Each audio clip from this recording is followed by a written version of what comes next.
Você. Amém? Eu quero que você abra a sua Bíblia em Gálatas capítulo 6, versículo 4 ao 5.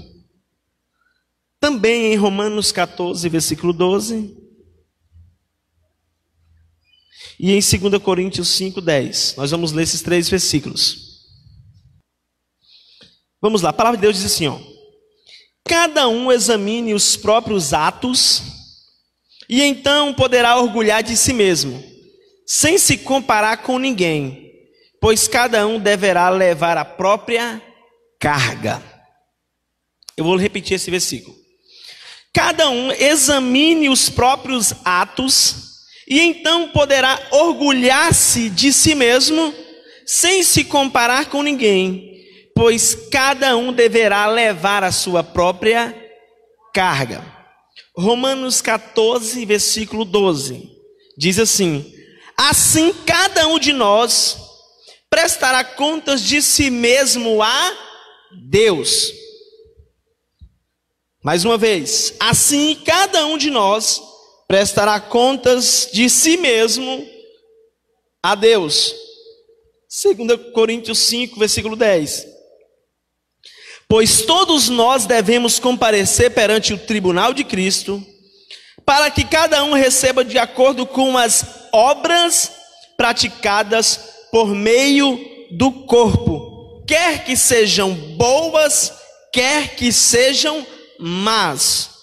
Pois todos nós devemos comparecer perante o tribunal de Cristo, para que cada um receba de acordo com as obras praticadas por meio do corpo, quer que sejam boas, quer que sejam más.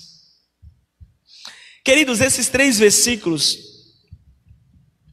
eles trazem consigo algo em comum. Chama-se autorresponsabilidade. Chama-se eu vou ter que ser responsável pelas minhas decisões, pelas minhas ações, pelas minhas práticas. E as minhas decisões, as minhas ações e as minhas práticas vão gerar uma recompensa, quer que seja boa, quer que seja má.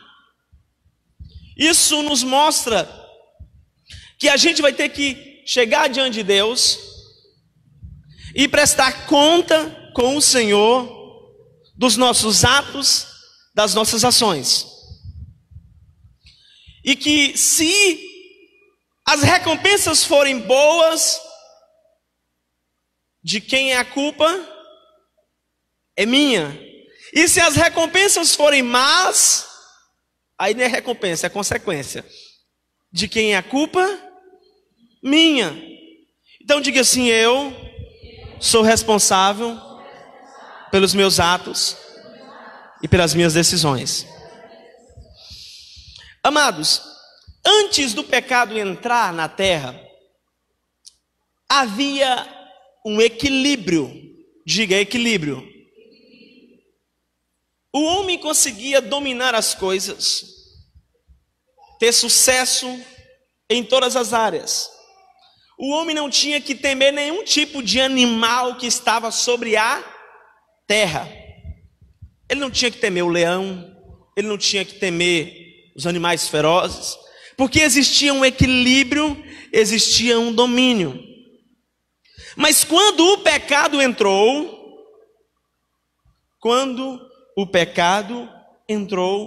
o homem perdeu esse equilíbrio.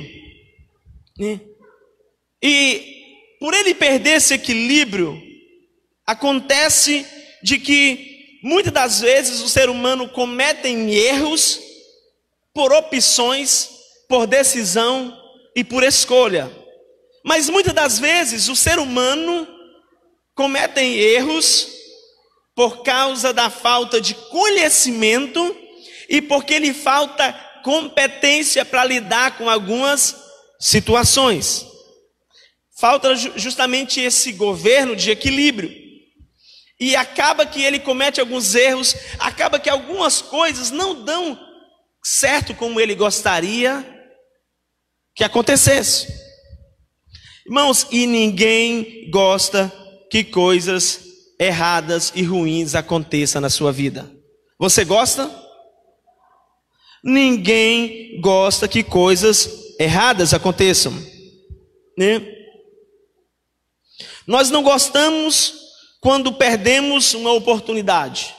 Nós não gostamos quando nós somos demitidos do emprego, né? Nós não gostamos quando tomamos prejuízos. Nós não gostamos quando algo acontece com alguém da nossa família. A gente não gosta que coisas ruins aconteçam.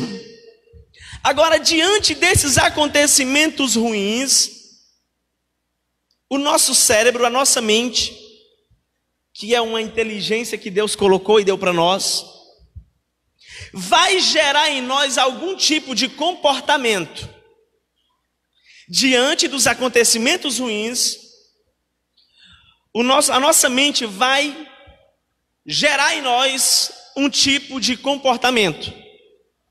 E esse comportamento pode ser um comportamento de tristeza por aquele acontecimento ruim, pode ser um comportamento de raiva, de decepção, de frustração, de compreensão, de maturidade. Isso é uma coisa que realmente isso acontece, é uma pessoa madura. Agora, querido, existe um tipo de comportamento que tem surgido bastante na vida das pessoas, inclusive na vida de cristãos, e esse comportamento tem prejudicado muitas pessoas. Que comportamento é esse, pastor? É o vitimismo. Entenda, querido, cada situação ruim que acontecer na sua vida, você vai reagir com um tipo de comportamento. Como a gente tem se comportado diante dos acontecimentos? Muitos têm se comportado com um comportamento de vitimismo, com um comportamento de vítima, esquecendo-se dos textos que nós lemos, que cada um é um autorresponsável, que cada um prestará conta por suas ações, e que cada situação que a gente vive, seja má, seja ruim, nós estamos prestando conta com Deus das nossas escolhas e das nossas decisões. Para nós falarmos de vitimismo, eu quero primeiro falar o que é vítima. Porque o vitimista, ele se coloca no lugar de uma vítima. O vitimista se coloca no lugar da vítima. Nós, amados, erramos às vezes em algumas questões, porque nos falta conhecer aquilo. E para a gente entender profundamente um assunto, a gente precisa ir, diga assim, na origem. Diga na origem. Na origem daquele assunto, na origem daquela palavra. E a palavra vítima, ela se originou lá no latim, que na língua latim é victus ou victimia. E significa o que, pastor? Significa dominado, vencido e oferta abalata, ou oferta entregue que foi morta e sacrificada. Isso que significa vítima. A vítima é alguém dominado, é alguém vencido, né? Ou é uma oferta, que naquele tempo era uma oferta entregue para ser morta em holocausto, ou é alguém morto. A vítima pode estar vencida, a vítima pode estar dominada, e a vítima pode estar morta. Agora, o vitimista, ele tem a tendência de se fazer. Existe uma diferença entre ser e se fazer. Eu não estou dizendo que não possa ter acontecido coisas ruins com você, mas existe uma diferença. E o vitimista, ele quer justamente isso. Ele se tendencia em se fazer dominado. Ele procura se sentir vencido por aquilo, para que ele possa se colocar no lugar. Ele procura se sentir daquela maneira. E este é o comportamento que um vitimista tem diante de situações que ela não agrada a ela, de situações que às vezes não é que é ruim para ela, mas porque não agrada. Irmãos, e isso tem prejudicado muito a vida das pessoas. Nós vamos entender no decorrer dessa mensagem o quão isso pode nos prejudicar. Porque o vitimista acha que aquilo é uma maneira dele conquistar algo, é uma maneira dele resolver alguma coisa, mas ele está se enganando, ele só está se prejudicando cada vez mais. Por que ele se coloca no lugar da vítima? Porque ele não quer prestar contas, conforme o versículo que nós lemos. Ele não quer prestar contas de autorresponsabilidade por aquilo que tem acontecido na vida dela. Então, a vítima tem uma razão para estar ali. A vítima tem um culpado. Aquela pessoa que atropelou a vítima é o culpado. Então o vitimista, ele quer se colocar no lugar da vítima para encontrar um culpado, para não se autorresponsabilizar. Ele quer encontrar um culpado para justificar sua falta de avanço, para justificar sua falta de crescimento, para justificar a sua falta de conquista, para justificar as suas debilidades emocionais, espirituais. Diga misericórdia. E quando a pessoa se comporta numa situação desta maneira, ela não levanta com um propósito de crescimento. Ela fica dependendo o tempo todo de circunstâncias. Então, querido, o vitimista quer culpar alguém. As coisas não estão bem na minha vida. É por causa de fulano. Fulano faz parte da minha vida e fulano está me atrapalhando. Para o vitimista, a culpa sempre é dos pais. Meus pais. A culpa é dos meus pais que não me colocaram na escola, que não fizeram isso. Ele sempre vai procurar alguém para colocar a culpa. A culpa é do meu marido, a culpa é da minha esposa. Não, a culpa é dos meus filhos. Diga misericórdia. Então, se ele foi demitido, é porque o patrão é ruim, e não porque ele é um mau funcionário. É porque a empresa é ruim. Você está entendendo? É porque a igreja é ruim. É porque o convívio social, é porque a família é ruim. E não porque ele tem algum problema, alguma debilidade que precisa ser tratada.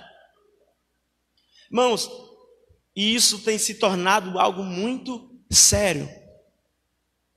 Já uns 15 dias que esse tema está no meu coração para ministrar. Nós vamos lá para Números. Capítulo 13, versículo 33. Então, esse comportamento que o vitimista tem diante de algumas situações da vida, esse comportamento é uma autodefesa para ele justificar sua falta de avanço, para ele justificar, por que algumas áreas que ele acha difícil, ele não quer se envolver, porque é muito difícil para ele. Então ele entra numa autodefesa, um comportamento de autodefesa, para justificar a minha falta de avanço, para justificar as áreas que eu acho difícil. Amados, quando alguém se coloca numa posição assim, não tem como Deus, realizar o propósito Deus pode usar alguém para te ajudar, falar com você, mas você precisa se levantar. Diz assim: também vimos ali gigantes, filhos de Anak, descendente dos gigantes, e éramos aos nossos olhos como gafanhotos, e assim também éramos aos seus olhos. O vitimista se autodiminui. E ele, em vez de se enxergar como um conquistador, ele se enxerga como um conquistado. Em vez dele se enxergar como um vencedor, ele se vê ao contrário. E ele procura sempre um porquê que eu estou assim. E em vez de como que eu tenho que agir agora, ele procura um porquê que eu estou assim. E então ele vai procurando um culpado, uma situação. Este povo que estava aqui, esses 10 espias, tinham um sentimento desse, de se ver como inferiores, como alguém que seria prejudicado. Nós não vamos conquistar, não é porque a gente é medroso não, Moisés, é porque os homens lá são grandes e fortes. Não é porque a gente não tem fé não, é porque eles são gigantes. Entende? Então não vai dar certo, sabe? Não é porque eu não estou me esforçando, não vai dar certo, é porque tem que ter um culpado para me apoiar na minha falta de avanço, na minha falta de fé, na minha falta de dedicação, na minha falta de esforço. Eu tenho que encontrar um culpado para justificar a minha falta de esforço. Diga misericórdia.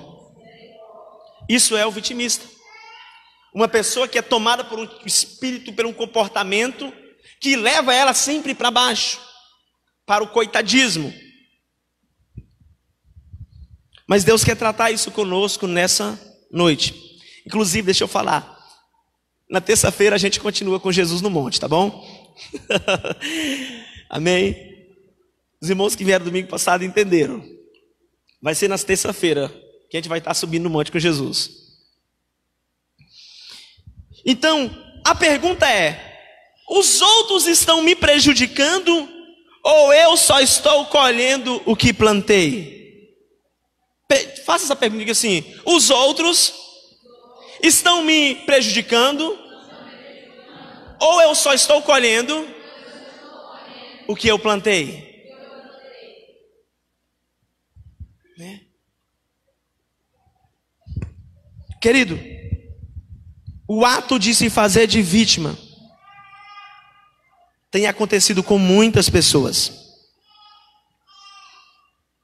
Gálatas capítulo 6, versículo 7, 8 diz assim, ó: não erreis, Deus não se deixe escarnecer, porque tudo que o homem semear, isso também ceifará. Porque o que semeia na sua carne, da carne, ceifará corrupção, mas o que semeia do Espírito ceifará a vida eterna. Essa lei de sempre colher o que se planta é uma realidade. É uma realidade. Querido, Deus é um Deus muito justo. Embora nessa terra possa acontecer injustiça, no plano espiritual existe um equilíbrio de justiça chamada lei da semeadura.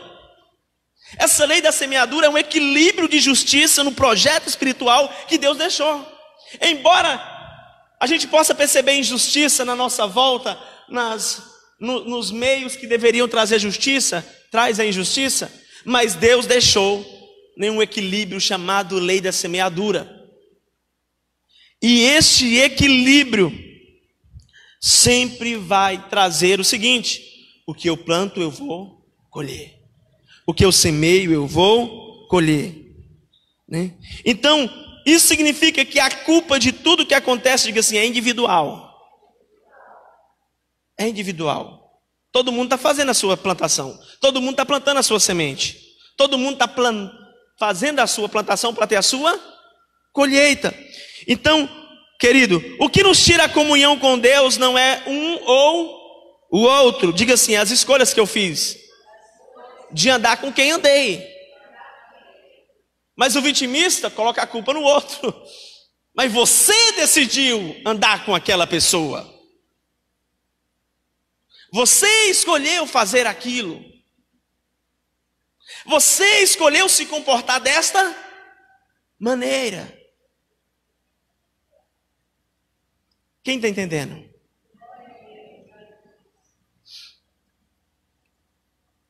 Então, amados, muitas coisas somos nós mesmos que decidimos. Por isso que elas vêm os acontecimentos ruins. Porque foi a gente que decidiu não mudar. Foi a gente que decidiu não admitir o erro. E foi a gente que decidiu não confessar o pecado. Foi o próprio ser humano, a própria pessoa, que decidiu não mudar, que decidiu não admitir o erro, que decidiu não confessar o pecado. Por isso que ela tem se deparado com situações ruins, mas como ela não quer admitir, ela ainda procura um culpado para aquela situação. 2 Samuel capítulo 11, narra o pecado de Davi. Você conhece a história?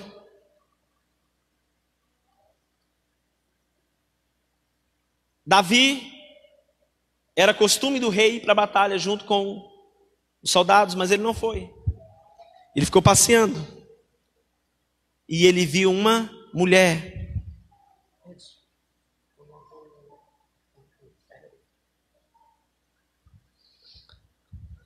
Ele viu uma certa mulher e se interessou por ela, mandou chamá-la, se deitou com ela. Era uma mulher casada. A mulher engravidou.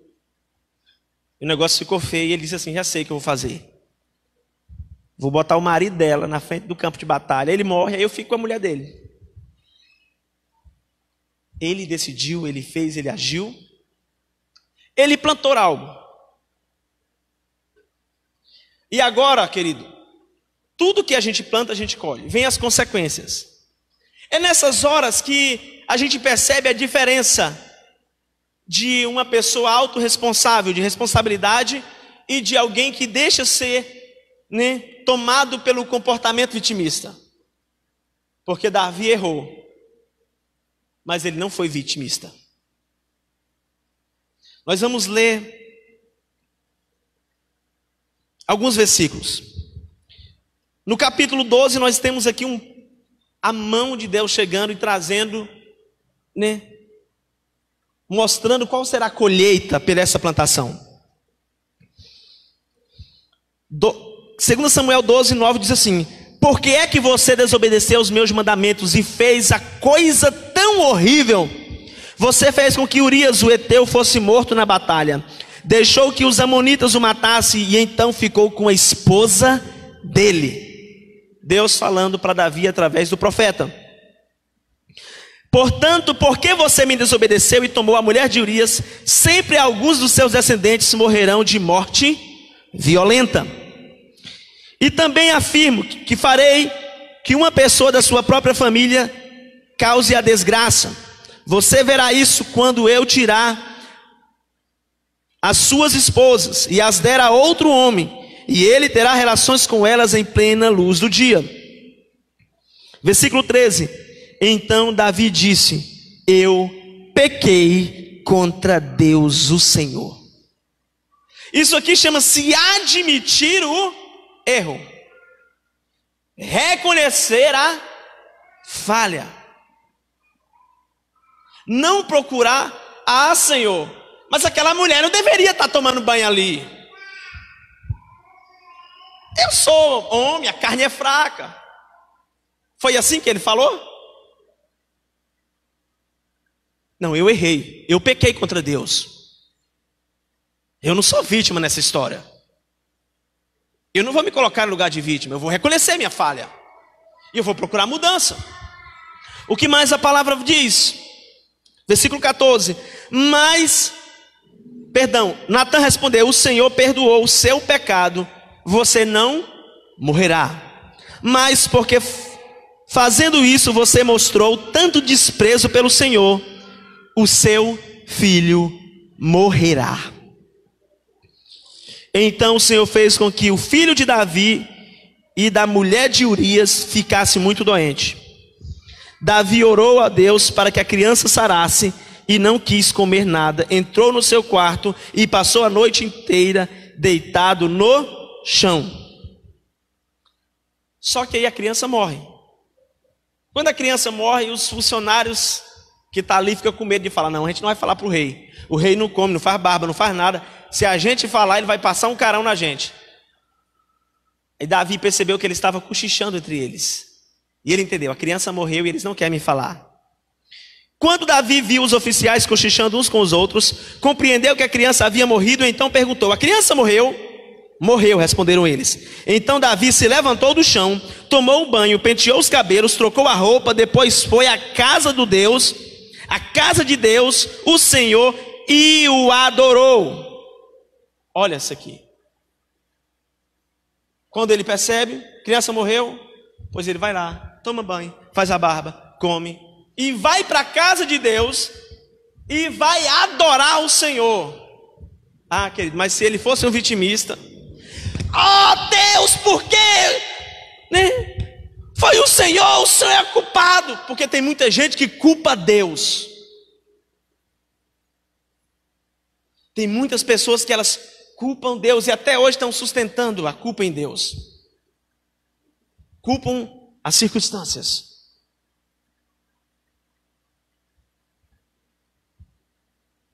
Diga misericórdia. Querido, você que está anotando, anote esta ministração, anote essa palavra. Então, querido, a maioria dos nossos atrasos e problemas que enfrentamos são porque não confessamos nossos pecados, achando que Deus entende e pronto. Né? E aí, querido, é que a pessoa acaba se afundando. Você que está anotando no caderno, anote. Você que está anotando no telefone, anote. Mas não fique na rede social, tá? Isso também é uma plantação. Depois não vai culpar Deus, não vai culpar, né, que o pastor não pregou na igreja. Anote, foque na palavra. Amém? Isso também é uma plantação. Então, Davi adora o Senhor em vez de culpá-lo pela morte do filho. Porque ele se comporta como alguém responsável. Ele assume as consequências em vez de transferi-las. Então, amados, por mais que seja grande o seu tropeço, o nosso tropeço, Deus ainda tem perdão para nós, se houver arrependimento. Porém, precisamos entender que o perdão de Deus não nos exime, não nos tira das consequências. O perdão não nos tira das consequências. A consequência vai ser uma colheita que a pessoa vai ter. O grande problema é que as pessoas, elas querem pedir, elas querem o perdão, mas querem se eximir das consequências. Querem evitá-las. E as consequências são inevitáveis. Diga assim: as consequências são inevitáveis. Elas vão chegar. Tudo que foi plantado vai gerar uma colheita. Nós somos livres, amados, para plantar o que a gente quiser, mas a colheita é obrigatória. A colheita é obrigatória, independente do que seja. Então eu quero falar agora algumas causas que levam alguém a se comportar como vitimista, que levam alguém a ser tomado por esse espírito vitimista. Juízes capítulo 6, versículo 15. Nós vamos entender que aquela pessoa que ela se volta demais para si mesmo e para suas limitações. Alguém que se volta demais para si mesmo e para suas limitações, ela pode vir se comportar como um vitimista. Ela pode deixar ser dominada por esse comportamento, por esse espírito, por essa situação. E a gente vê Gideão dessa maneira: posso salvar Israel, o meu clã é o mais pobre da tribo de Manassés, e eu sou a pessoa menos importante da minha família.